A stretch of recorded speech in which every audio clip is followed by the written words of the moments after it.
And it's been a beautiful journey. I've learned so much and I've helped people because what I came to realize is that my whole life was kind of spent helping people, wanting to help people, wanting to make them feel better, wanting to save them.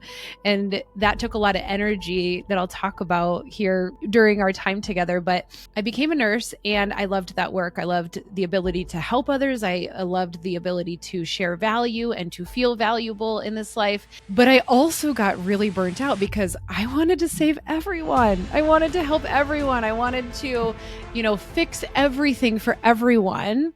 Hello, everyone, and welcome back to another episode of CEO Frequency. I am super excited to be here today. We have a very special guest, Helen, who has been an online coach and an entrepreneur for over 8 years now, and she has helped hundreds of women create the life and the business of their dreams. So she has tons of, insider secrets and hacks on how to get to where it is you want to go, having helped so many people and really built her own empire in her own way. So Helen, I'm super excited to have you here. Why don't you just tell us a little bit about yourself and how you've gotten to where you are today? Awesome. Thanks so much, Allie. I live in central South Dakota, near Puckwana. If you've ever been there, it's a great little place. But I'm a nurse by trade. And when I was asked what you wanted to do with your life, I really didn't know. And I kind of chose nursing. I've always had a spirit of helping others in my family, in my life. And so I chose nursing. And it's been a beautiful journey. I've learned so much and I've helped people because what I came to realize is that my whole life was kind of spent helping people, wanting to help people, wanting to make them feel better, wanting to save them. And that took a lot of energy that I'll talk about here during our time together. But I became a nurse and I loved that work. I loved the ability to help others. I loved the ability to share value and to feel valuable in this life. But I also got really burnt out because I wanted to save everyone. I wanted to help everyone. I wanted to, fix everything for everyone because that was the energy that I had. That was who I was. I'm a helper, I'm a giver, I'm a fixer. Some of you can relate to that, especially if you're an empath. And I got really burned out. Like I remember being in the office of my director of nursing, and he's a male, and I'm like crying because I'm like, why do they keep coming back in? Why don't they want to make themselves better? And so in that process, I learned so much about myself. I got very jaded for a while and I just kind of shut off all new learning. And it was a hard time in my life. And then I started to shift in my nursing career. And I shifted into things that really lit my soul on fire, like case management and actually being a nurse and providing value, but also being there for my family. And so that shift turned into me coaching people kind of authentically, just as they would come to me. My husband always would say, you should be a consultant. Like everyone calls you for everything. And I just thought, it's because I'm a nurse, right? Like, because everyone knows that nurse, like that friend that has an aunt that's a nurse, and like, let's just call her and see. Let's send her the picture and see if we need lacerations or, see if we need stitches, right? We've all done it. And what I started to realize though is that people were coming to me because I cared, because I held space for them, because I listened. And that turned into coaching. And so I started doing health and wellness coaching on the side of being a nurse. And that was beautiful. And my clients got amazing results, awesome results for the 30 days that we worked together. And then after those 30 days, they'd shift back into the same habits, right? You're shaking your head. You're like, yep, I know. And so I wanted to help people on a deeper level because I'm like, I want them to have the success forever, for always, that they have in their pocket, that they don't need to lean on me. I don't have to save them, right? Because I was still in this saving energy. Like, I'm going to save you from, this extra weight you've gained or how you're feeling or your energy level. And so then that shifted into life coaching, right? This deeper level of thought and this energy that you bring to your life. And then I found that all of my most amazing, driven, passionate clients were womenpreneurs, women in business, women who also had a big mission, a big passion, a big purpose in this life. And that's how I came to do what I do today, which is a success coach for driven womenpreneurs. So that's an ounce of my story. I have so many stories tucked away within that. But that's how I came to do what I do. And now I no longer am an active working nurse. I still hold my license, but this fills my cup so much, and it's exactly what I meant to do because of the feedback and the success that my clients provide me and have. Yeah. Yeah, I love that. I love that. And, the thing is, from my perspective, you're always going to want to help people on a deeper level. Mm-hmm. And there's always this feeling of like it's never enough for people who are that called internally Yeah. to serve others and facilitate transformation. If Mm-hmm. you're not a part of the entire transformation and if you don't see that through, there's a sense that something's missing. And so sometimes the, constructs of society or the roles that we have within society are not enough, right? To fill that gap and to really step into that Yeah. person who facilitates real transformation. And I love that you were able to transition personally into something bigger, something more expansive, something more Mm-hmm. impactful as well. And I'm curious if you can speak a little bit about how you approached that transition of your own, moving from, working in some capacity for an organization outside of yourself, right? Mm-hmm. Into being the director of your reality, right? Being an Yeah. entrepreneur, being the CEO of your business and your life. What was that like? And was it scary? Was it exciting? What Mm. was the transformation like for you as well? Yeah. Great question. There's so much Allie, that I can just talk a lot about a lot of things. And so this transition to where I was and where I am now has definitely come with its own experiences, right? And so I think as I started to heal, as I started to focus on my health and wellness, then I started to teach other people about it. And as I started to focus on my inner beliefs and thoughts, then I'm like, now I want to help more people with this. And as I started to become more successful in my business, I'm like, I want to just share the success and create this opportunity for everyone. And so most, the theme here is that I continue to grow and learn. And then I wanted to help other people grow and learn in that space. So my journey has always been about my own self discovery, my own self growth and learning, which then transitioned into the most beautiful things that I can share, not only from my experience, but from everything I've learned from so many mentors and so much research that I've done to be able to offer that. And so it was scary, like scary to leave a nursing career of all things. Like I never thought I would not be working as a nurse. Like I actually, when I graduated from college, it was a hard time in my life because I made it a hard time in my life, but we don't see that till after the fact. But I'm just like, I'm so sick of school. I'm so sick of learning. I never want to learn anything ever again. I just want to do my job, right? I'm so sick of it. Actually used to tell people, I can't wait till I retire. I get to retire and I can just stock shelves. I don't want to think. I don't want to make decisions. I just want to do that. But what I found in that, which I didn't realize in the moment, is that I was so unhappy, right? I was in this fixed mindset. I wasn't learning. I wasn't growing. I wasn't engaging. I was just getting by. It's just like just trying to survive each day.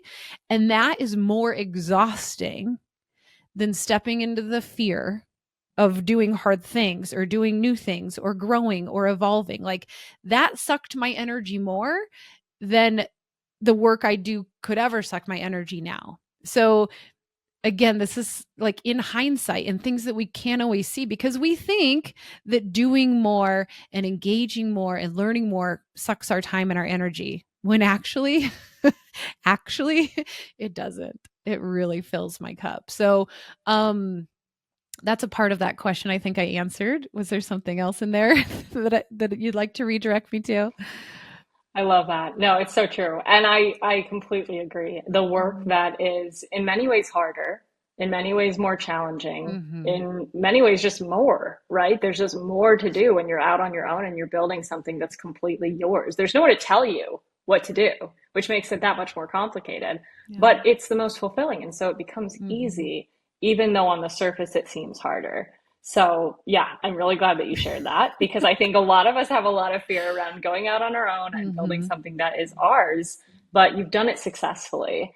And I'm curious, as kind of a follow up to that question, or maybe the second part of that question, you mentioned, you call yourself a success coach. So, Mhm. what does that mean to you? What does success mean to you? Because I think that's a question a lot of us ask ourselves. And there's a conventional idea of success, right? Like when Mm-hmm. we think of success, we think of certain things, certain images come up in our brains, and certain quotes that people have said to us, or things we've read in books, they all come to mind.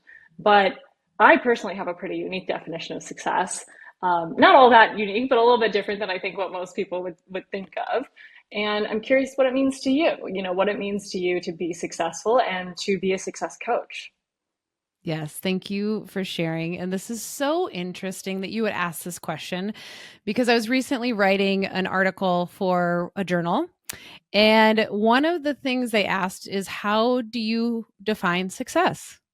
And I think, and I love this because I'm just like, oh gosh, I actually know how to answer this question directly.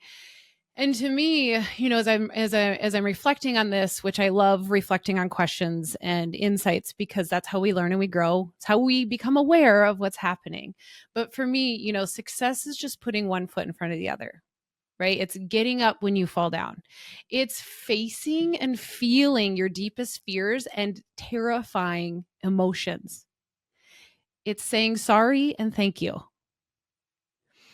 And it is sitting quietly and listening without the intent to respond when someone is sharing how hard their life is.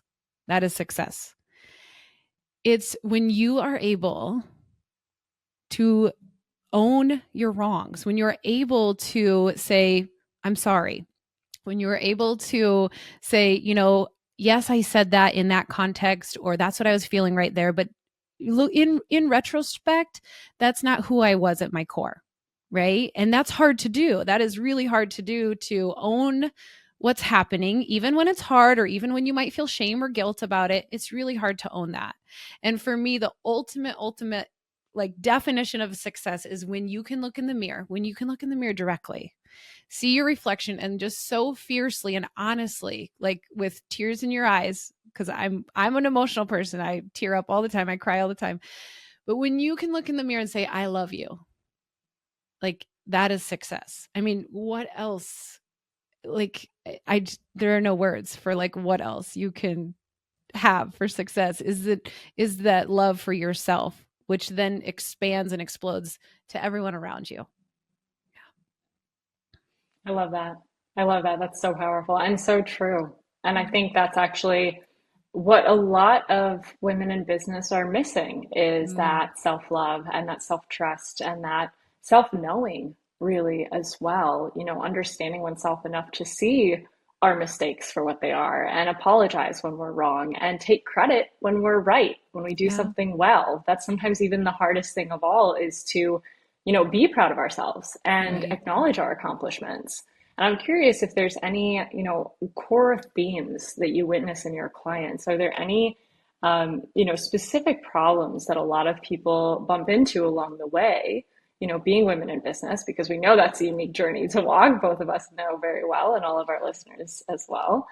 Are there any consistent themes that you see and that you help people overcome? Because I think there's going to be a lot of resonance with our audience.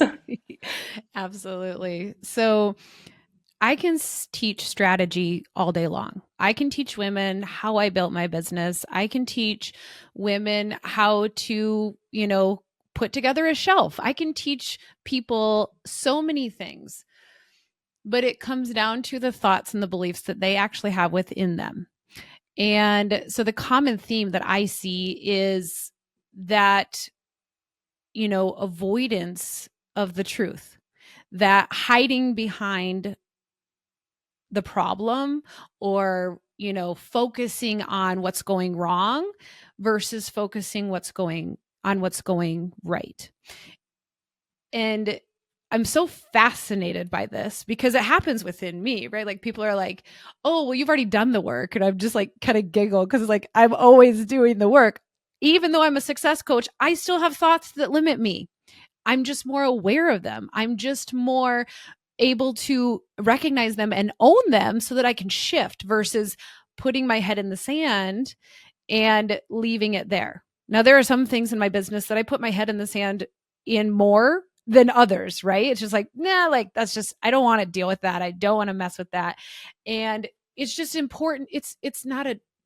it's so nice when we can just no longer judge that about ourselves. We can just be aware of it, right?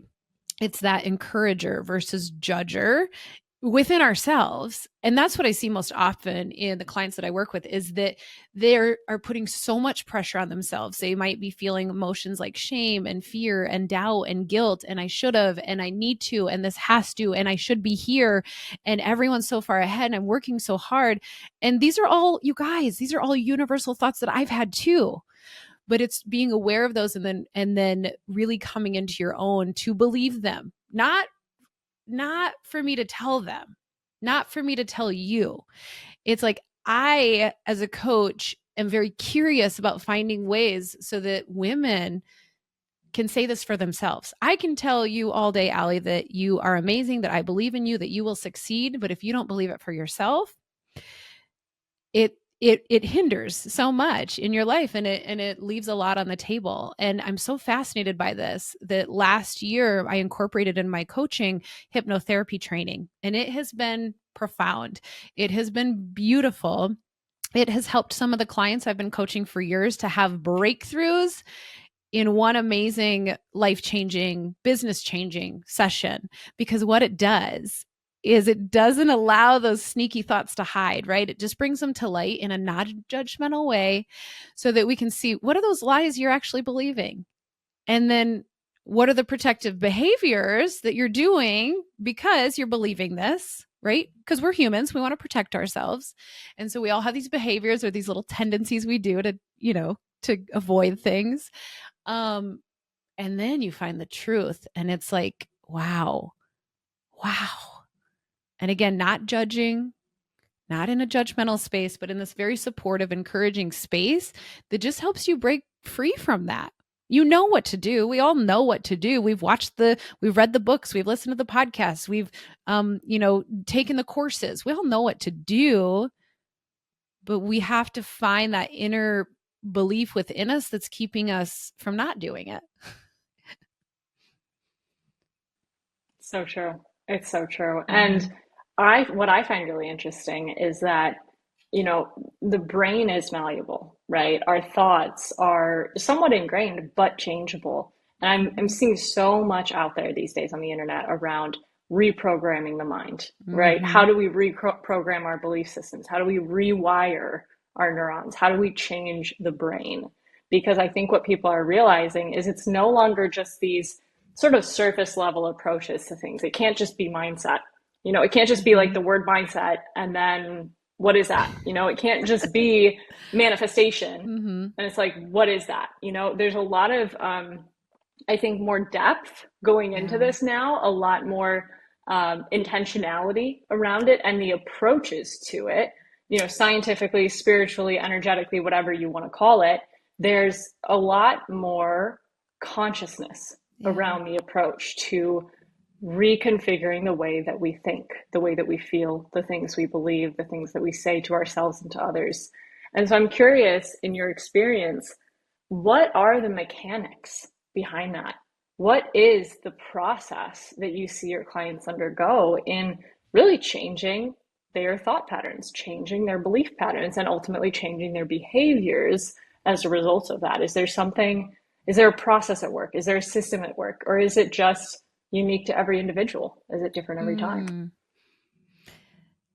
great question. So the common theme behind this question, or the response that is wanting to formulate in my brain, is slowing down, like being in the moment.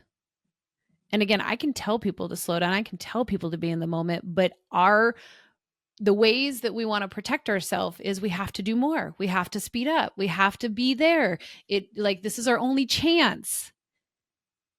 And when I can support and encourage my clients in a heartfelt way,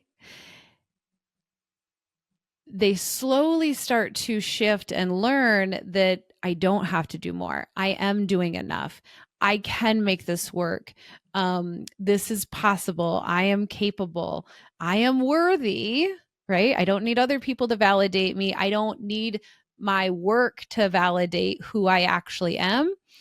And that's the biggest shift I see. And in that, so many other beautiful things come out. I'm thinking of a specific client where recently we did a video interview, and she just kept saying, like, I just still can't believe how simple it is. Right. I just still can't believe how simple, like, you want me to do less. Right. And as womenpreneurs, right, that entrepreneur kind of masculine energy is like, go do more, be it, do what the rest is doing. Like I've been in masculine energy basically my whole life. And so it's hard for me to sit back and receive. Right. And I feel like as females, as women, even though that feminine energy is receiving, women are giving. I don't know. Most women I know are givers, right? They are mothers. They are workers. They are volunteering. They're making things for people. Like, they are giving versus receiving. It's very hard for them to receive. And so when I help women connect with, like, let's just receive and tune in, right, to what's actually happening within us, it can just tell us so much about that. So the common theme, or the evolution, I guess I'll use that word, of that I see in my clients is just connecting to the soul, connecting to the heart, whatever you want to call it, connecting to God, connecting to themselves for once in their lives, right? Because for a long time in my life, I did not even know myself, because it was too scary to know myself. It was too scary to sit with maybe my past, or to sit with the ways I had messed up, or to sit with the things I was avoiding. Like, of course, I'm going to, go busy myself with doing something else to avoid what I really know moves the needle forward. And so this is a common theme around anything that anyone in life is avoiding, or that they have in their heart that they want to do but they're not doing. Like, and that frustration continues to come up, like, especially with, like, I'll just connect this to, like, weight loss, for example. Like, I just want to lose weight so bad, and they have it, and they feel like they should be there, and they need to be there, but they're not, and they can't figure it out. I'm successful at everything but this. It's like, okay, let's just connect with why that's happening, right? Let's just be aware and get to the bottom, own it in a non-judgmental way, and then step forward. And so I have a very heartfelt approach. Someone at a conference recently, they met me for the first time, and they're like, heartfelt Helen. They just, like, said this, and I was like, yeah, I kind of like that, because that is the way I lead in my coaching. And that's what's important to me, because no matter what happens in this life, no matter how hard I push you or try to be drill sergeant to you, right? I want to hold space so that you can come to your own conclusion in your heart about what's best. My strategy might not work for you, but when you can see it for yourself, you are going to have so much success. It's just unbelievable. I love that.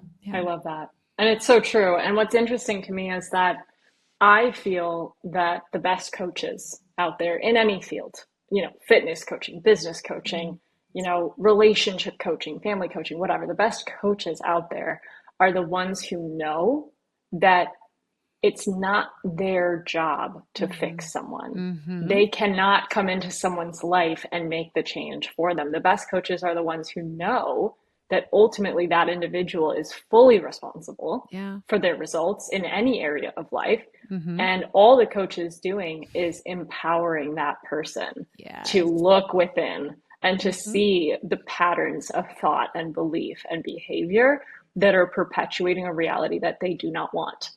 And so what you're doing is you're unlocking that door, right? Mhm. You're empowering people to turn their gaze inward, stop blaming everybody else for all of their problems, which I we, used we to know we all love to do. blame people, Allie. I was like, it's your fault, it's your fault, it's your fault.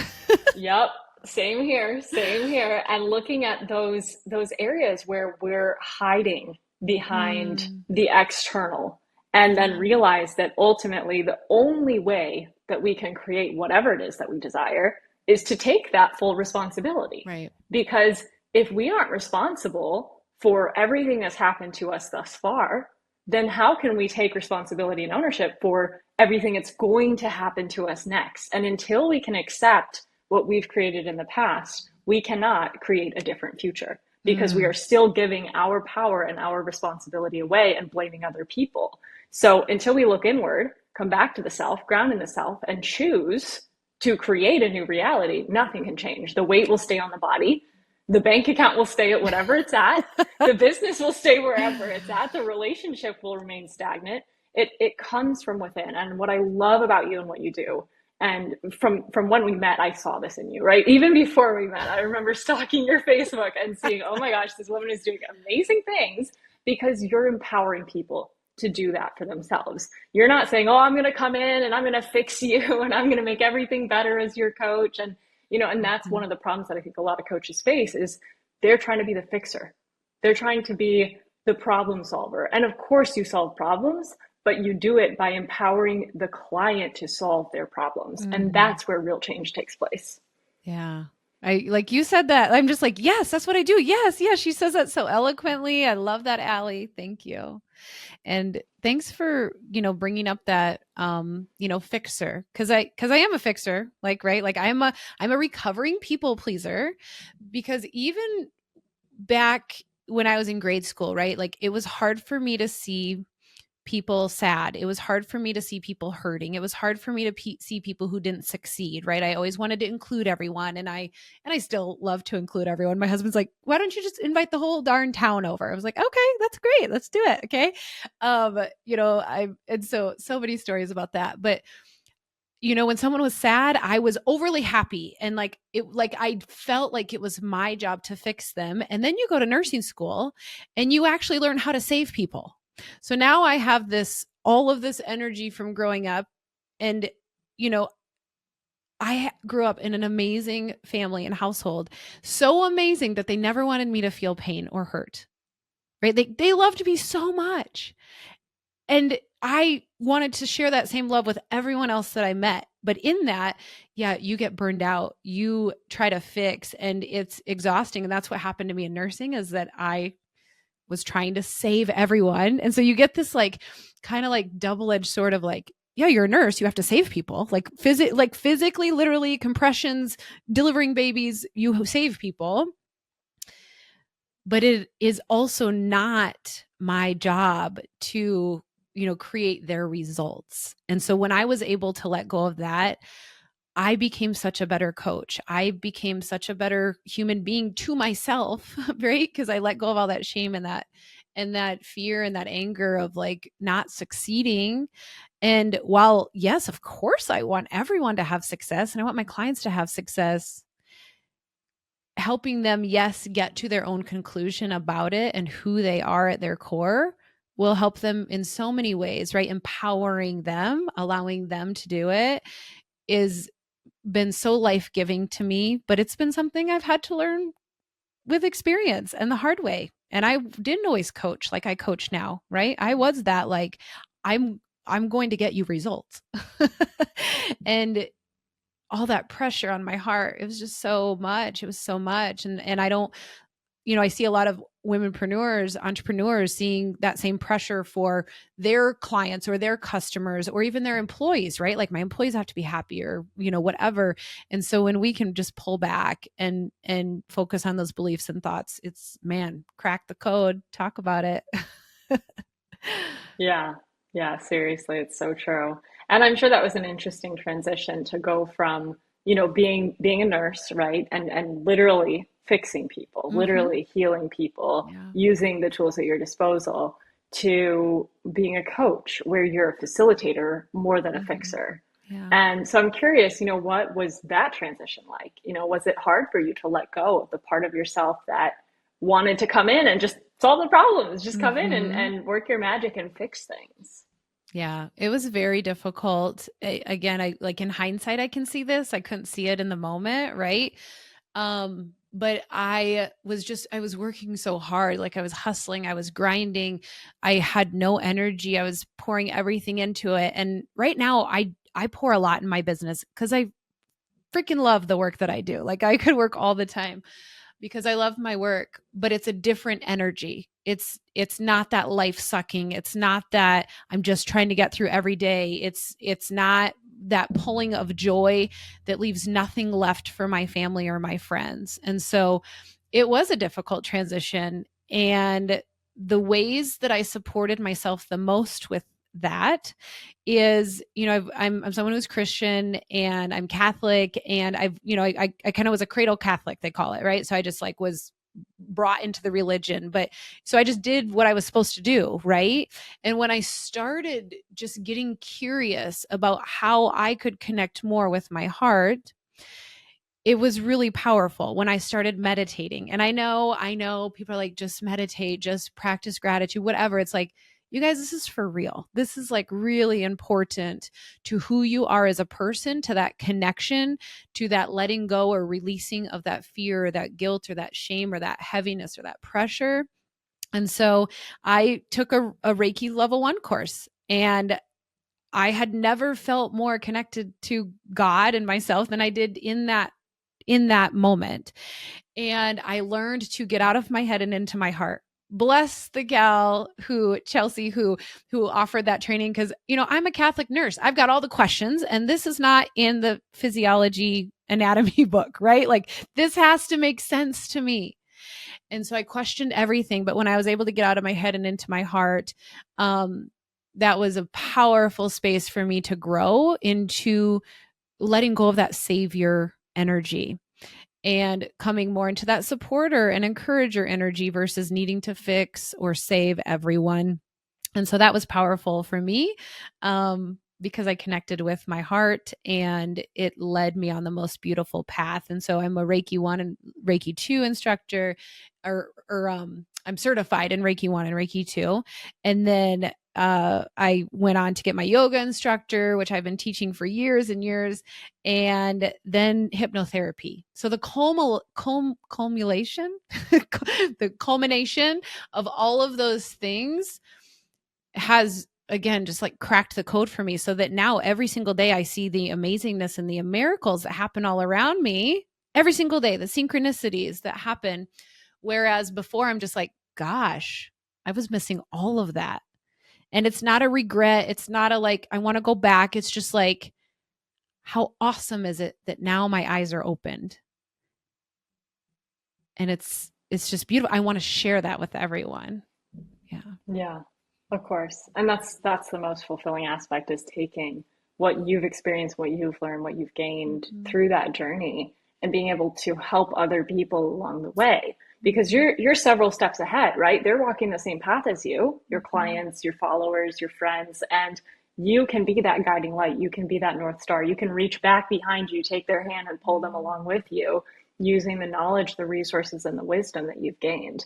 And I think that's where the power of coaching, of consulting, of Mm, really any knowledge based service is the most impactful, because you have that personal experience. You have that inner knowing of how to overcome those obstacles and how to make those changes for yourself.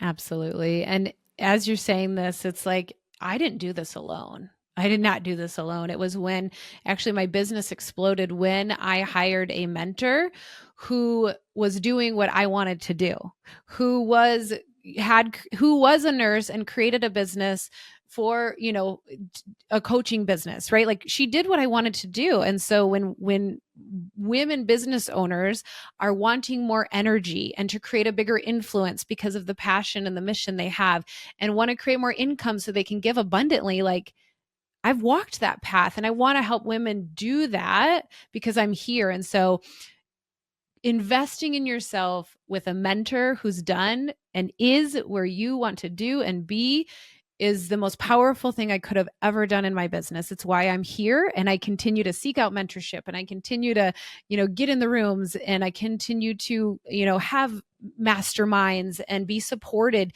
in that way. I always like, it's just not negotiable. A good coach has a good coach, period. Like, that's just really what's important to me. I love that. I love that. And it's so true. And I'm curious, one of my favorite questions that I love to ask everyone on this show is like, what does it mean to you because obviously you're a coach and you're the CEO of your coaching Mm-hmm. business. So what does it mean to you to be CEO? What does the term CEO even mean to you in business or in life or in all of it? So at first, I didn't take myself seriously, like for a long time. And even still, there's parts of my business that it's like, I just want to coach. I just want to coach, right? Because I'm really good at that and holding space for people and helping them come to their, opening their own eyes. And so it took me a long time for me because I'd say, like, well, like people would ask me what I did. And I was like, well, I'm a nurse, but I kind of do this coaching thing, right? Like we like totally downplay it, totally downplay it. And I see this all the time with nurse coaches or any coaches. It's like, well, I kind of do this coaching thing, right? And still sometimes when people see me, it's like, oh, I'm a success coach. And my uh I don't know, my inner critic wants to be like, well, they don't know what that means. So like don't even say it. But like one of my values is like curiosity. I love to get curious, and whether other people do or not, like I love people to get curious about me. I want people to be like, and people do this. They're like, what are you, what are you doing now? Like what, I see your stuff and I'm just like, yeah, keep getting curious, keep asking questions, come back. And so the transition from what I do and my perspective of a CEO is, for me, it's very helpful to think about, because it's very easy as a CEO and building this business of my dreams that creates the freedom and flexibility for me and my family. It can be easy to say, "Oh, yeah, of course, yeah, I'll go have lunch with you," or kids have an event and you just kind of go into that. But when I think about, if I was actually working as an employee for someone, I would not break a date or a meeting or a power hour with the CEO. And so it's important for me to, while yes, I make mistakes and yes, I built this business to be flexible, it's also important for me to come back and say, you are the CEO. This is important to you. This is important to your mission and your vision and your values. And we're no longer going to treat this like a hobby. We're no longer going to be like, this is a side gig, right? So when I was able to come into that space, it made me get more serious about the work that I was doing so that I could get more serious about helping other people. So it's been a transition, of course, and there's always people I'm reaching out to ask for help and even help me clarify things and like help me with the business aspect of it, because coaching is my specialty. Coaching is what cracks the code for me and for my clients. But even encouraging them to say, like, would you cancel a meeting with the CEO if you were working for a company? No, no, stop doing that to yourself. Stop saying I'll do it later and then having someone else rob your time of you. Yeah.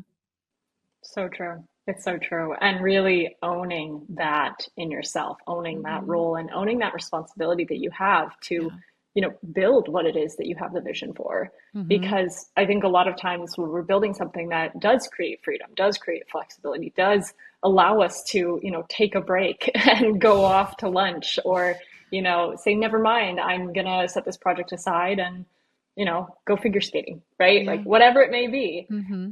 that can lead us away from what it is we're trying to create. And I think that it's always a balance between knowing when you do need a break Mm-hmm. and you have to listen to that inner voice and say, okay, is this real? Do I need to go for a walk for 30 minutes so I can come back with a clear mind? Or am I just running away from the hard work? Am I running away from my business? Am I running away from the success that I could be Mm-hmm. creating? Because I think Mm. there's a lot of resistance oftentimes between us and our own success. People fear actually creating the success that they want. And so I Yeah. think being the CEO, like you said, it's like, would you, if it wasn't your success, right? If you are working for a company, you are contributing to the company's success. It's not a direct reflection on you. Yeah. Would you run away? Would Mm. you skip out on that meeting? Right? That's Mm-hmm. a really powerful question to ask yourself. I'm really glad that you brought that up. Yeah. Yeah. It's changed a lot for me and it's been powerful. Yeah. Yeah. Oh, I love this. Well, this has been absolutely amazing. I know we could talk for literally hours Mm-hmm. about everything, but I'm curious, where can people find you, connect with you, learn from you, obviously, because they have so much to learn from you. So I hang out on Facebook the most. And so you can find me there at Helen Eimers. That's HelenEimers. I also am on Instagram and LinkedIn, YouTube. My main opportunity right now where I'm helping women the most in is the Amplify Academy, which really helps those driven midlife womenpreneurs amplify their energy, their influence, that they have that mission and that purpose that they long to share, and their income so that, again, they can give abundantly. So I work with womenpreneurs in that program, which changes their business. It shifts what's happening inside of them so that outwardly there's massive success and inwardly there is priceless success, right? Having energy is priceless to me. Having time is priceless, and it's important that we are aware of that. So I hang out on social. I help women with the Amplify Academy. I host free live masterclasses. I'm always offering free guides and tips and tricks. I have a womenpreneur success community. You can find that on Facebook. Maybe we can link it in the show notes. And that's really where I come to womenpreneurs the most, just with the insights, the little fun tips and tricks. And so you're definitely going to want to join the Midlife Womenpreneur Success community on Facebook. It's a very intimate place where you can get access to me. And I love sharing. I'm co-authoring a book this year.